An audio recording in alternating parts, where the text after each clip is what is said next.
Okay, thank you very much. So thank you for providing me with the opportunity to highlight the It's For Them campaign and resource material, which we'll be sharing with you. Okay, next slide. Okay, so in 2021, the Deputy Minister for Climate Change asked me to lead on making road verges and amenity areas like parks more biodiverse. In Wales, we have lost 90% of our wildflower meadows since the 1970s, and our grass verges make up more than 50% of our rich meadowland in the UK. Wildlife is declining at rates unprecedented in our human history, and so we really need to be doing something to try and save nature, try and save them. And 1 in 6 species in Wales is at risk of extinction. So this is why I'm so passionate about this project and trying to manage every bit of land we can do for biodiversity. So the road verges and amenity grassland pollinator task force subgroup, local nature partnership coordinators, One Voice Wales, town and community council representatives, and media groups, a lot of different people, helped the Welsh Government to develop the It's For Them campaign. And we hope it will encourage organisations to make road verges, parks, and other open green spaces more biodiverse by reducing grass mowing and the cutting, and also having cut and collect approach as well. It's important that people are involved and understand the importance of making the changes. It's about saving wildlife and not just reducing costs. Also, it can take time for cut and collect management to change a grass-dominated area into a flower-rich meadow. I know it's really hard as a community and county councillor taking people along with you. So it's really important to explain what you're doing, and that it just doesn't happen overnight, doesn't even happen in 1 or 2 years. It can take a little bit longer. So it's about educating as well. Okay, next slide.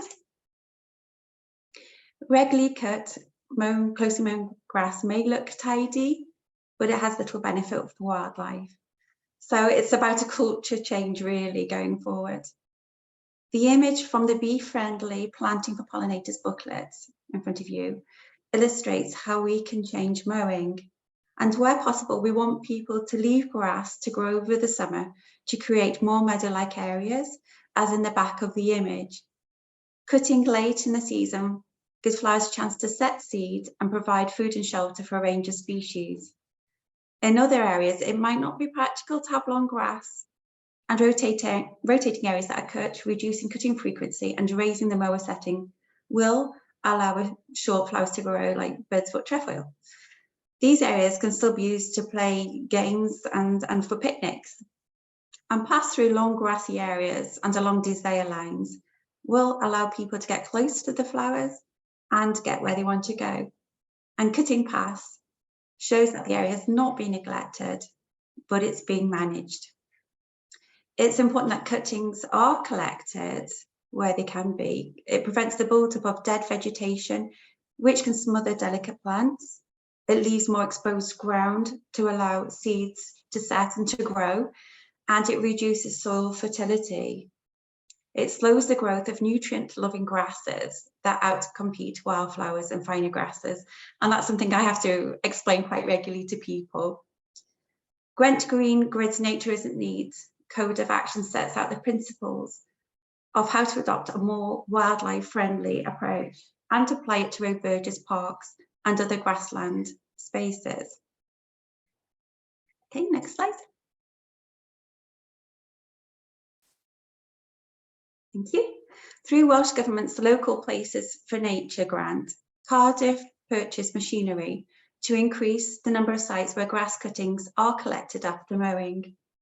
And over the last 2 years, the Cardiff Local Nature Partnership has enlisted the help of volunteers to monitor the impact of these management changes. Volunteer surveys are asked to record the number of different types of plants growing in an area of grass, which is regularly mown, and in an adjacent area where it's cut once or twice a year. The results from volunteer surveys undertaken during the summer 22 are shown, and the darker the colour, the greater the variety of plants recorded.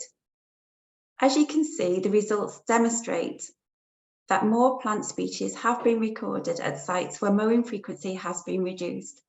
And a case study on this project can be found on the Welsh Government's webpage on how rural verges and amenity areas can support wildlife. And there is a web link later on in the following slide. It's really important to monitor the difference it makes managing it in a different way. So to try and bring people on board. Okay, next slide. Okay, so this is our stakeholder toolkit. It's on the Welsh Government website page and has a range of resources that we've developed together. These can be used to engage with local people and community groups about changes to mowing practices. They're available as PDFs, which can be edited with Adobe software. And for organisations that do not have this software, they are available as JPEGs and PNG files as well. And templates can be customised by adding logos and contact details, and suggested social media posts are there as well to publicise work. And they can also be found at the end of the stakeholder toolkit document. Like I said, it's so important to explain why we're doing this. Thank you. Next slide. Okay. Through schemes like Bee Friendly, people may be aware that having flower-rich meadow-like areas is good for pollinators, but may not know that other wildlife also benefits. Sometimes I talk to people about wildlife, they might just, especially farmers, they might just imagine rabbits, foxes, but wildlife is everything. It's right from insects to moths to birds, hedgehogs, worms. They're all part of an ecosystem that's, just work together. I recently did a wildflower meadow count on Saturday actually, and it was amazing the amount of wildlife that was there in the wildlife meadow. Butterflies, moths, there's tiny frogs even, and ladybirds. It was amazing. As we walked doing a species count, we just see all the insects and wildlife flying off and buzzing, and crickets. It was wonderful. Anyway, back to the slides. We have developed an infographic that illustrates this. I think it really helps having something pictorial as well. It shows the benefits that happen above the ground as well as below the ground. Plants absorb carbon from the atmosphere. Reducing mowing allows plants to grow bigger root systems, storing more carbon in the soil. And better root systems increase soil aeration, which increases water storage and so helps reduce flooding. Win-win.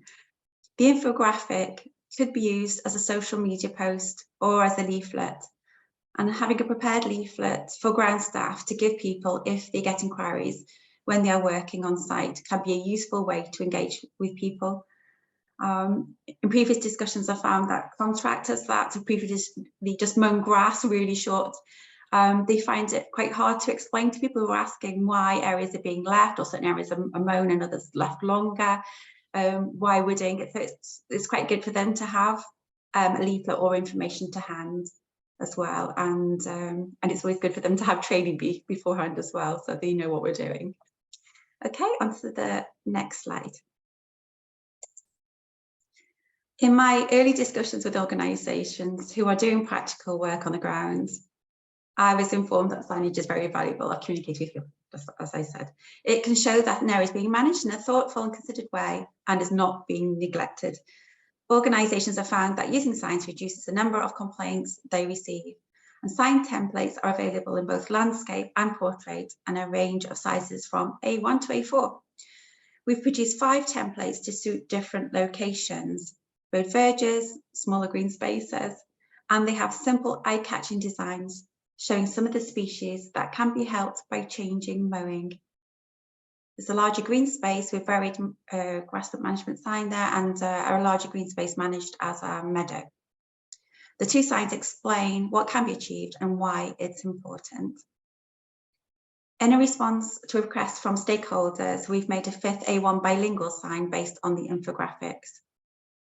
And you can see there are places to add logos, web links and contact details at the bottom. A number of different organisations can be responsible for managing green spaces. So it's important to add their details, and it will help people understand who's managing their area, and they can contact them if they want to learn more as well. Okay, thank you. Next slide. Great. So we've also produced a short frequently asked questions template, which could be used as an information leaflet. Again, this can be customised and branding added to it. So Rachel, Carter and Tiny Community Council representatives were key to developing this. They helped Welsh Government to shortlist the questions by choosing those that were important to them and those they thought would be helpful to other people. 2 points they thought were vital to add to the leaflet were the shocking statistic of 1 in 6 species assessed in Wales is at risk of extinction. And we are in a nature emergency. We talk about being in a climate emergency, but many people don't talk about being in a nature emergency as well. We thought that letting people know this would help them understand the importance of changing how we cut grass. And a longer list of frequently asked questions adopted from Nature Isn't Neat FAQs is also available. This can be added edited to remove questions or edited to suit each organisation's situation. Thank you. Next slide. We have also produced a short animation which could be used to engage with people via social media about why grass is being left to grow over the summer months and why this is important. Using the images in our signs and other material, we are also creating colouring in templates. You see an example here with an education pack. So we're hoping that these will be used at events and in schools and be a useful way of engaging children. So you can see in this one here what actually is happening there in a meadow grassland area. And maybe people will also start looking for all these different species and variety of plants when they go for walks too. So we've developed information, web page links to good practice materials such as the Nature Isn't Neat Code of Action, Plant Life's Best Practice Guide to Managing Grassland and Road Verges, and the Magnificent Meadows Hub, which provides thorough guidance on how to manage, create and make a meadow. Also on the website, there's some good work being done and case studies such as Denbighshire's Wildlife Project, Tulvine's new mowing regime and the Cardiff study I mentioned earlier. Local Places for Nature is Welsh Government's initiative to create nature on your doorstep. It offers capital grants to buy equipment such as cut and collect machines, and for the last 3 years all local authorities in Wales have benefited from the Local Places for Nature funding to change their mowing practices. Many of the LNP delivery projects have included expanding grassland management and wildlife meadow creation programmes in local authority and other publicly owned spaces. We want more organisations to get involved to create more areas for wildlife, and we hope the work that people are doing across Wales will inspire others to take action. Road verges or amenity grasslands may be the only regular contact some people in Wales have with nature. Having more native wildflower areas enhances local character, visual interest, and our health and well-being. The It's For Them resource material is there to help organisations explain why changing the way we manage our green spaces is important and necessary. So we will be finishing with the short It's For Them animation. And could I just add, while I've got an audience as well, I recently met with Hedgehog Rescue, and at the moment there are lots of hedgehogs out there and they shelter in the long grasses, as do frogs and those other amphibians as well. So we're just asking that before people do go in and cut long grasses and strew them, that they maybe put a stick in there and just check for little critters like hedgehogs beforehand. A lot of hedgehogs, we've seen where they've lost limbs just from strimming, and then have had to be euthanized. So just a plea to look out for them as well. So thank you very much for listening. This is something I'm really passionate about. I hope it comes across, and I hope we can take people with us as well. And if there's ever anything I can do to help, I'm available to do that. So okay, if you're ready, could you play the video? Hopefully it will work. Thank you.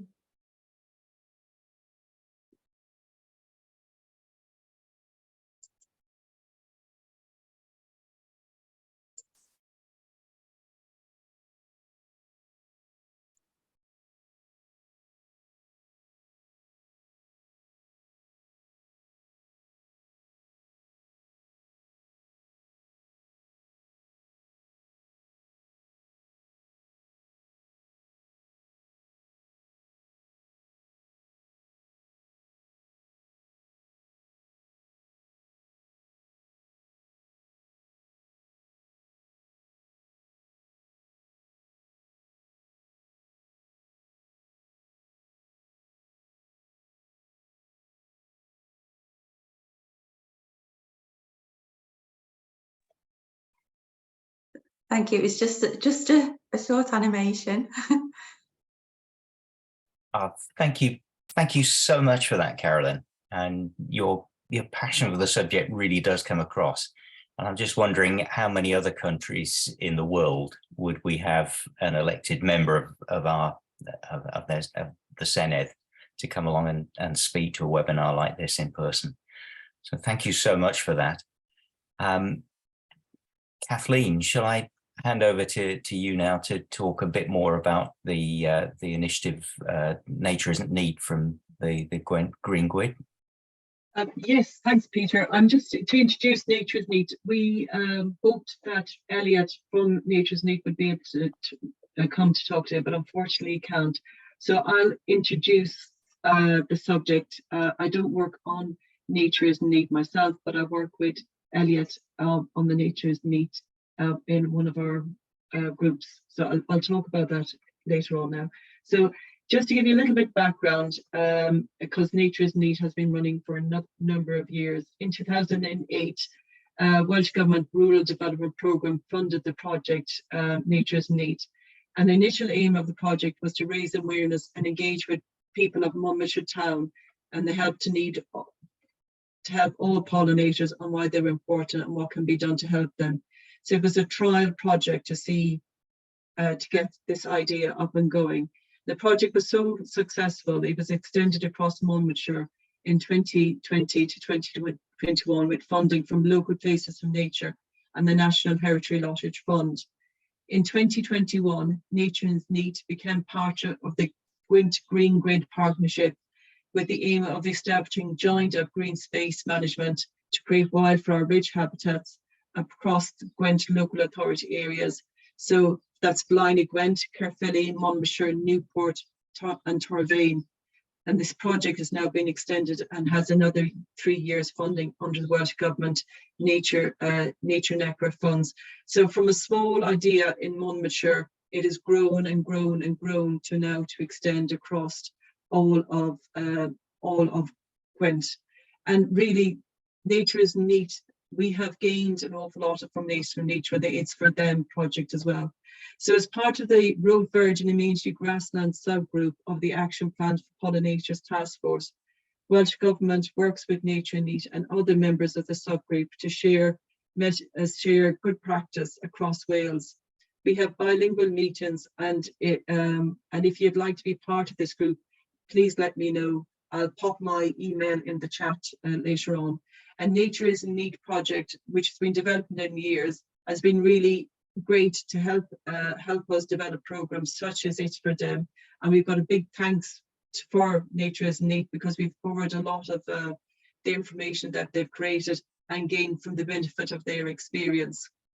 As I said, Elliot can't be with us today, and he coordinates the Nature Is Neat project. He sends his apologies, but we have some videos that Nature Neat hasn't produced, which have been introduced by Elliot. So we'll play some of these so you'll get an idea of the work that Nature Neat is trying to achieve. And in the videos, you see some illustrations, which is from their code of practice, which sets out the principles of grass management. And I'll pop links to those in the chat as well. So Peter, if you could play the videos, and we can have a chat about them later on. Thanks.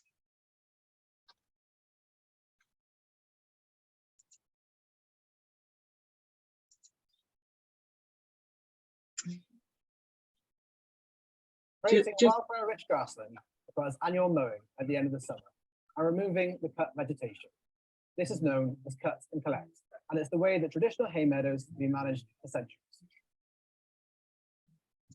If not cut, grasses and tough plants like nettles will crowd out more delicate wildflowers. If uncut for several years, the grassland will begin to turn to scrub. Cutting annually prevents coarse grasses from becoming too dominant and creates space for more wildflowers to grow. Make sure to leave areas uncut along hedges or in corners. This creates areas of refuge for hedgehogs, slowworms, and insects to overwinter. It's important to remove the arisings from mowing. Removing the cuttings stops them adding nutrients back into the soil when they decompose. The dead vegetation also smothers the ground, stopping new wildflowers from growing.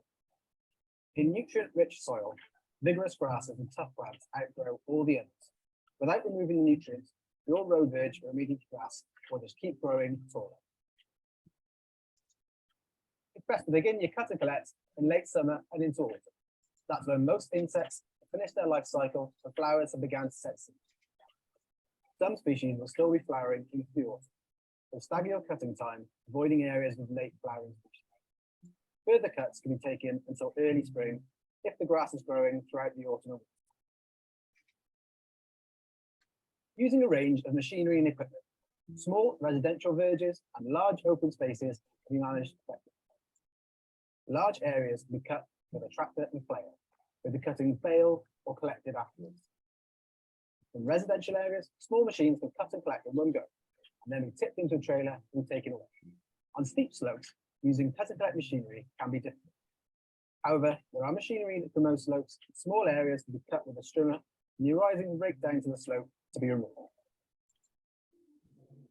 Cutting should be taken away and disposed of as green waste, which can be composted.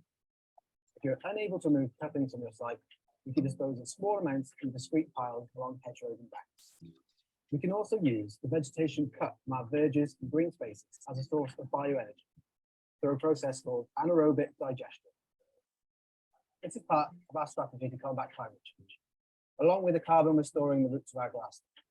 We're investigating how we can manage our grasslands in a carbon negative manner, whilst providing biodiversity and creating renewable energy from the green waste we create. If we can achieve this, then not only are we helping combat the biodiversity crisis, but helping fight climate change too. Cut and collect is the most important way we can manage our green spaces for biodiversity. By cutting and collecting over several years, wildflowers become more abundant and the area more attractive.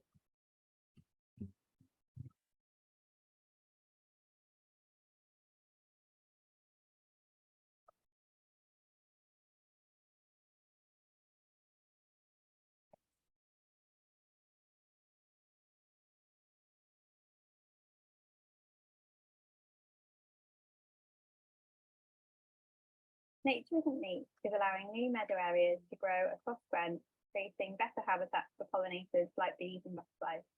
We have launched a public survey which already has over 1,000 responses. The vast majority of people like the new approach to managing our green spaces and want to see more done for nature. However, some people do have concerns about the way their green spaces are being managed, and we want to talk to you about some of the commonly asked questions. The recreation areas are still really important. We will keep areas that are cut regularly, so you've got plenty of space to play and picnics. But being surrounded by wildflowers and long grass gives you a real opportunity to engage with the nature on your doorstep while you do so. There certainly shouldn't be more litter. For one thing, our mowing crew should litter pick before they start mowing. And for a second, and probably more importantly, it is an offence to drop litter in any place, whether the grass has been mown or not.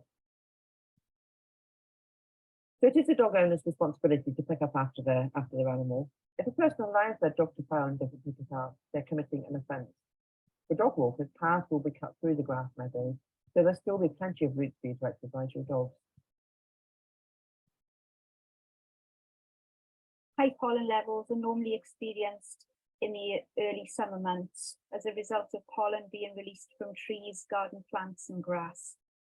Mowing can make hay fever worse by throwing pollen into the air as the grass is cut.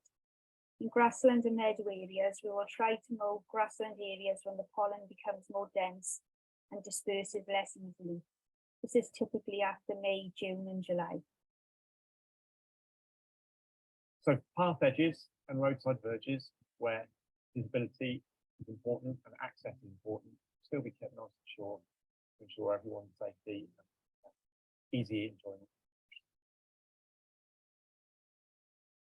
We are working differently, not less. Cutting and collecting does take longer, but it enables the teams earlier in the season to undertake other works to improve your local area.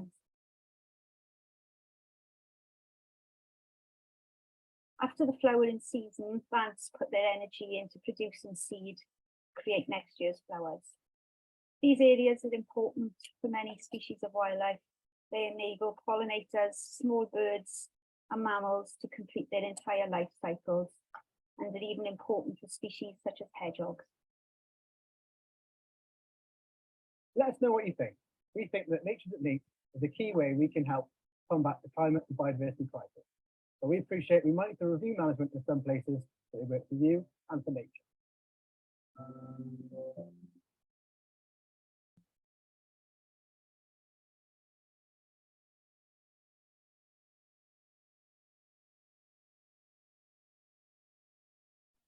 Lovely, thanks, Peter. So there were just some examples of the videos that Nature is Neat have produced under the Nature is Neat project, which kind of explain to people what they're trying to achieve, and also you know, frequently asked questions that people are, you know, that they raise as well to try to alleviate people's concerns. I see that Sue is from Monmouthshire County Council there, so maybe Sue can also ask answer any questions around the Nature is Neat project. I work with them as part of the subgroup, but I'm not part of the Nature is Neat project, and I'm just filling in for Elliot as he can't be here today. So I've popped some links in the chat, which has got more of their superb videos and also their training resources. I was hoping I must have provided Peter the wrong link. One of the ones I wanted to thing had the code of practice, which explained cut and collect, but you'll be able to find that on the videos, and also the code of practice, which is in the resource section of their webpage. Lovely. I don't know if anybody's got any questions they'd like to ask Carolyn or myself or Sue. If we get stuck, Sue, hopefully you'll be able to answer them for us. Thank you. Kathleen and Carolyn, thank you so much for that. Those presentation and videos were really fascinating. We've got a question in the chat from Kevin Martin. So Kevin, I wonder if you could unmute your microphone and turn on your video, and if you'd like to ask your question. Hello, thanks very much. It's great to see all this work. So I'm in just near Oxford in England, and we've got a nature recovery network, and have been struggling with many of the issues that you've raised in your films about neatness and tidiness and so on. And we do find that the councils are particularly sensitive to criticism, and often will just, although we've often done a kind of very rigorous kind of questionnaire and asking people what they want, a squeaky wheel will pop up and say, I don't want my verge looking scruffy, please come and cut it, and the council will immediately run out and override everything that we've discussed before. So I just wonder what the kind of psychology is that one can deploy to kind of move the squeaky wheels or oil the squeaky wheels in a way that we both have a win-win. Anyway, I'd be interested in your comments. Carolyn, do you want to answer that one, or do you want me to Yeah. lead? Yeah, Yeah. that's fine. Yeah, yeah. As I said earlier, I was county councillor for 14 years, community councillor for longer than that. And so I've been fighting for a long time regarding managing our grass verges a bit differently. And it's amazing when I became a member of the SANF, how different attitudes are, you know, here. They really talking about us being in a nature emergency as well as a climate emergency. But I know when you're front facing as a councillor, it's really tricky because you're just dealing with complaints straight away. And it's very often they just have like a knee-jerk reaction. We have to keep educating and explaining, and it's not going to be instant, that we are in a nature emergency. 1 in 6 species in Wales are at risk of extinction. And as I said, I think in the UK as a whole, we've lost 97% of our wildflower meadows. Really, really important habitats, not just above ground, but also below ground. And so it's not instant. We have to keep on at it, keep educating and bring more and more people along with us. I think signage helps because we're explaining why we're doing it.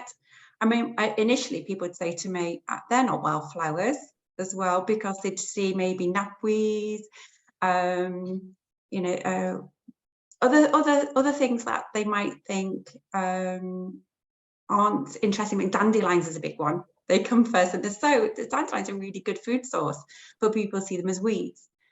And so we'd have to say, look, it's better than just a rough grassland. You know, this is really important. We need to feed our nature, and because we're losing them. So that's why signage is really important, having leaflets and just keeping on and on educating, bringing young people with us. It's not an instant thing, I'm afraid. But if there's ever anything I can do, this is why I've got involved now, because I'm trying to drive it, trying to help. And we can't just have a stick approach. We've got to have a carrot approach and bring people with us. So I hope that's answered in some way. I know it's not easy, but we just have to persevere. Sometimes not everybody likes the situation, but we just have to encourage to do the best thing because it's the right thing. So Thank you very much. just to add to that and give kind of experiences of somebody, you know, an organisation in Newport. So we have a scheme in Wales called the Bee Friendly scheme, and under that people make commitments to provide food, shelter, freedom from pesticides, and fun in promoting what they're doing. And that's open from, it's a broad scheme, so it can be open from, your corner shop to a local authority to carry out these actions. So there's a number of local authorities in Wales that are part of the Bee Friendly scheme, and a number of years ago, I think 2020, Newport became part of the Bee Friendly scheme, and the council, make those commitments and vote those commitments in council. So therefore, there's that commitment at a council level to do that. So it's everybody's behind that idea, and then and it's from the staff on the ground, that they've got the support of the councillors, and then they use the education and talking and discussing with people to bring it forward.